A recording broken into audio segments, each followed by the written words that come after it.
c'est dramatique, tout le monde a disparu, qu'est-ce qui s'est passé? Une fête somptueuse dans une villa isolée. 15 invités, champagne, rire, musique. Et puis, au petit matin, le silence. La villa est vide. Tous les invités ont disparu. Pas de traces, pas de corps, juste du sang sur le sol de marbre blanc. Nous sommes sur la côte d'Azur, dans les collines de Grasse. Une villa ultramoderne, perchée à flanc de montagne, entourée de pins et d'oliviers. Pas de voisins à moins de 3 km. L'endroit parfait pour une soirée privée. Et c'est exactement ce qu'avait organisé Damien Leclerc, 39 ans, entrepreneur dans la tech, fortune estimée à 50 millions d'euros. Il avait invité 14 personnes triées sur le volet pour fêter le lancement de sa nouvelle application. Une soirée exclusive. Une soirée dont personne ne devait parler. Mais le lendemain matin, à 9h, le traiteur arrive pour récupérer son matériel. La porte est ouverte. La musique tourne encore en boucle. Les verres sont à moitié vides. Les canapés intacts sur les plateaux. Mais pas un invité. Personne. Le traiteur appelle la police. Les gendarmes arrivent. Et ce qu'ils découvrent les glace. Dans le grand salon, près de la baie vitrée qui donne sur la piscine à débordement, une large tache de sang, encore fraîche. À côté, un téléphone brisé. Plus loin, un talon aiguille cassé.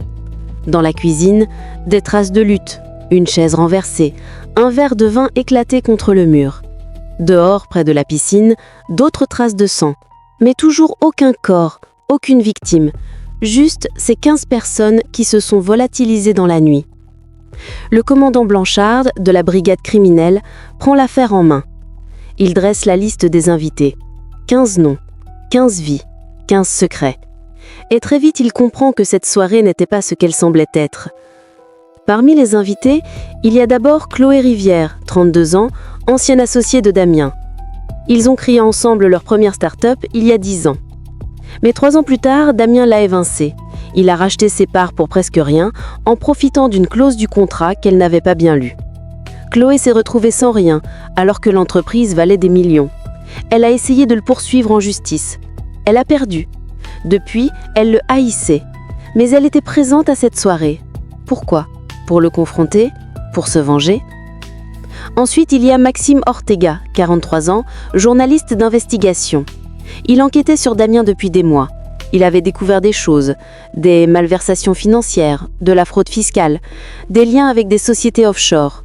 Maxime préparait un article explosif qui devait paraître la semaine suivante. Un article qui aurait ruiné Damien. Damien le savait. Il avait invité Maxime pour négocier, pour le faire taire. Mais Maxime est-il venu pour accepter ou pour recueillir encore plus de preuves ? Il y a aussi Elena Sokolov, 28 ans, mannequin russe, sublime, mystérieuse. Elle était la petite amie officielle de Damien depuis 6 mois. Mais leurs relations étaient orageuses, des disputes violentes, des ruptures, des réconciliations passionnées. Les enquêteurs découvrent qu'Elena avait un casier en Russie. Vol, escroquerie. Elle avait purgé 2 ans de prison à Moscou avant de venir en France sous une fausse identité. Damien le savait-il ? Était-elle là pour l'amour ou pour autre chose ? Puis il y a Vincent Malherbe, 51 ans, avocat pénaliste. Un homme brillant, retors, sans scrupules. Il défendait Damien dans plusieurs affaires délicates. Mais les enquêteurs apprennent que Vincent avait un problème, un gros problème. Il devait 5 millions d'euros à des créanciers dangereux, des gens liés au crime organisé. Et Damien refusait de l'aider. Pire, Damien menaçait de le lâcher, de prendre un autre avocat.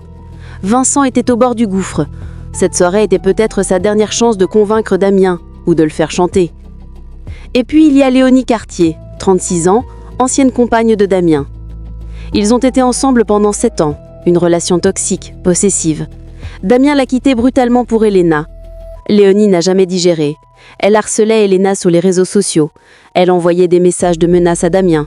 Elle avait même été vue rôdant autour de sa villa plusieurs fois. Les gendarmes l'avaient avertie. Mais elle continuait.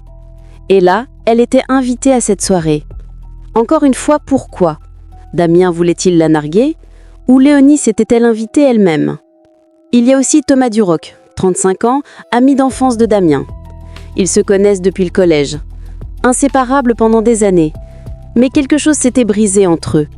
Il y a 2 ans, Thomas avait investi toutes ses économies dans une des entreprises de Damien. L'entreprise avait coulé. Thomas avait tout perdu. Sa maison, ses économies, sa femme l'avait quitté. Il accusait Damien de l'avoir sciemment ruiné, de l'avoir utilisé. Mais malgré tout, il se voyait encore. Par nostalgie, par habitude, ou parce que Thomas attendait le bon moment pour se venger. Parmi les autres invités, il y a également Sophie, la sœur de Damien, qu'il n'avait pas vue depuis 5 ans après un héritage contesté. Marc, le chef cuisinier de Damien, qui venait d'être licencié sans préavis. Inès, une influenceuse avec qui Damien avait eu une brève liaison et qui menaçait de tout révéler. Karim, un ancien employé, viré pour avoir dénoncé des pratiques illégales. Nadia, une investisseuse et qui Damien devait 3 millions. Arnaud, un concurrent direct dont l'entreprise avait été sabotée par Damien. Clara, une ex-collaboratrice qui accusait Damien de harcèlement sexuel. Et Julien, un informaticien qui prétendait que Damien lui avait volé le code de sa nouvelle application. 15 invités, 15 raisons de détester Damien Leclerc, 15 suspects potentiels. Les enquêteurs fouillent la villa. Ils trouvent les téléphones de plusieurs invités, abandonnés, écrans fissurés, comme s'ils avaient été jetés. Dans l'un des téléphones, celui de Chloé, ils découvrent un message envoyé à 23h42.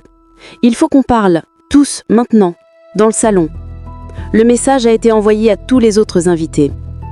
Que s'est-il passé dans ce salon à 23h42 ? Mais tu vas voir, rien n'est aussi simple qu'il n'y paraît. Les gendarmes interrogent le personnel, le traiteur, les serveurs, le DJ.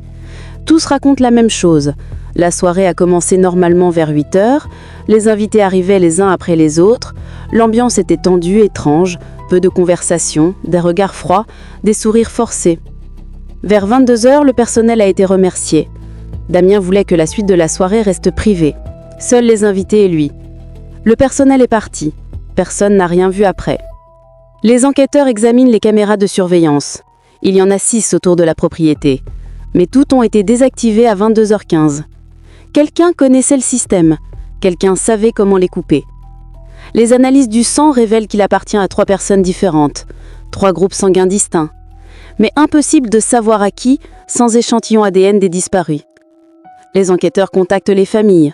Certaines sont inquiètes, d'autres, étrangement, ne répondent pas. Et puis, 3 jours après la disparition, un premier corps est découvert. Celui de Maxime, le journaliste.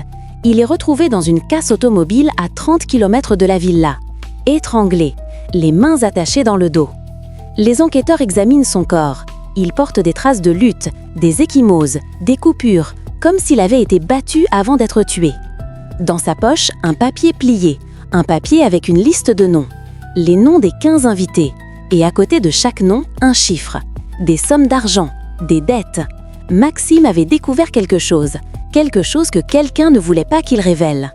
Le lendemain, un autre corps, celui de Vincent, l'avocat, retrouvé au fond d'un ravin, la nuque brisée. Accident, meurtre, impossible à dire. Mais dans sa voiture, garée à proximité, les enquêteurs trouvent un dossier contenant des documents compromettants sur Damien, preuve de blanchiment d'argent, preuve de corruption. Vincent préparait-il sa défense ou un chantage ? Et pourtant, un détail va tout changer. Les enquêteurs retournent à la villa. Ils fouillent plus en profondeur. Et dans le sous-sol, derrière une cave à vin, ils découvrent une porte cachée. Une porte blindée, fermée à clé. Ils la forcent. Et ce qu'ils trouvent derrière les laisse sans voix. Une pièce secrète. Une pièce aménagée comme une salle de réunion. Une grande table, 15 chaises. Et sur les murs, des photos. Des photos de chacun des invités, avec des informations, des dossiers, des secrets. Damien avait enquêté sur chacun d'eux. Il savait tout, leurs dettes, leurs crimes, leurs mensonges. Cette soirée n'était pas une fête, c'était un piège. Mais pourquoi faire ? Les faire chanter ? Les confronter ? Les éliminer ? Les enquêteurs trouvent également un enregistrement, une caméra cachée dans la pièce secrète. Ils lancent la vidéo. Et là, ils voient. Damien est debout, face aux 15 invités. Il sourit, un sourire glacial. Il dit « Vous vous demandez tous pourquoi vous êtes là ce soir. Laissez-moi vous éclairer. Chacun de vous m'a trahi. Chacun de vous m'a menti. Chacun de vous me doit quelque chose.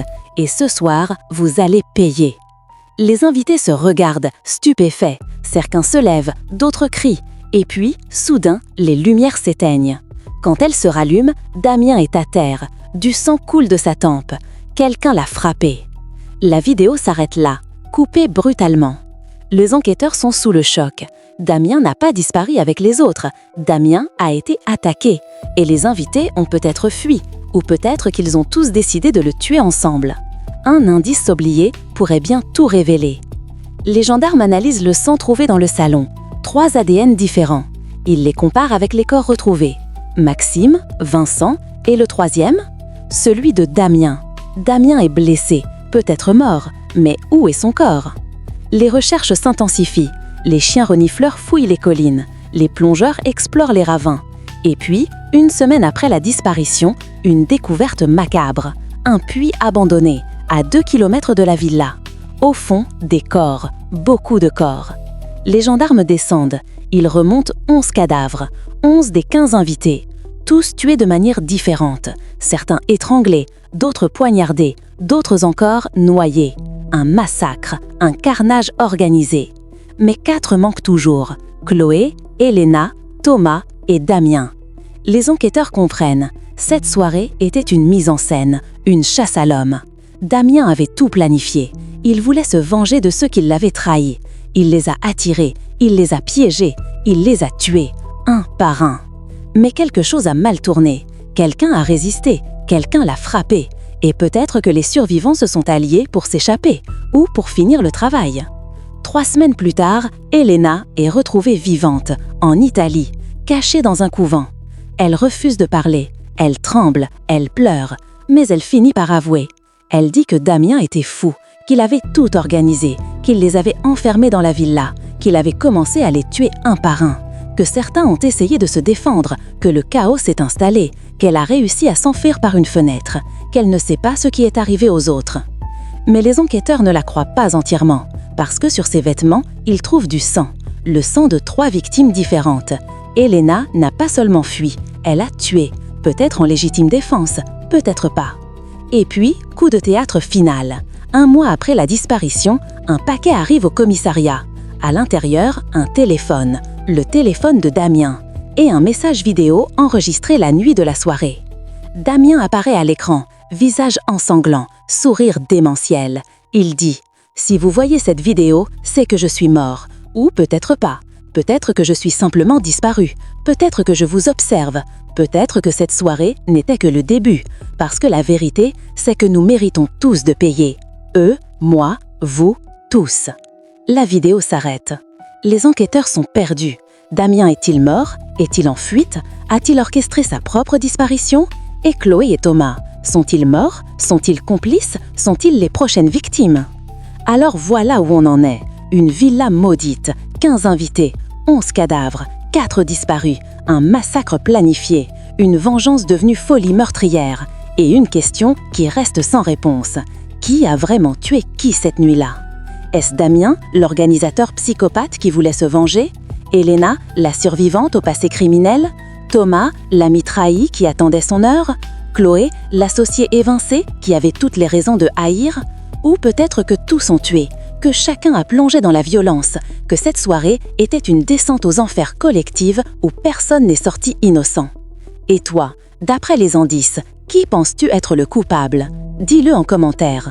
Abonne-toi pour la prochaine enquête, elle risque de te retourner le cerveau.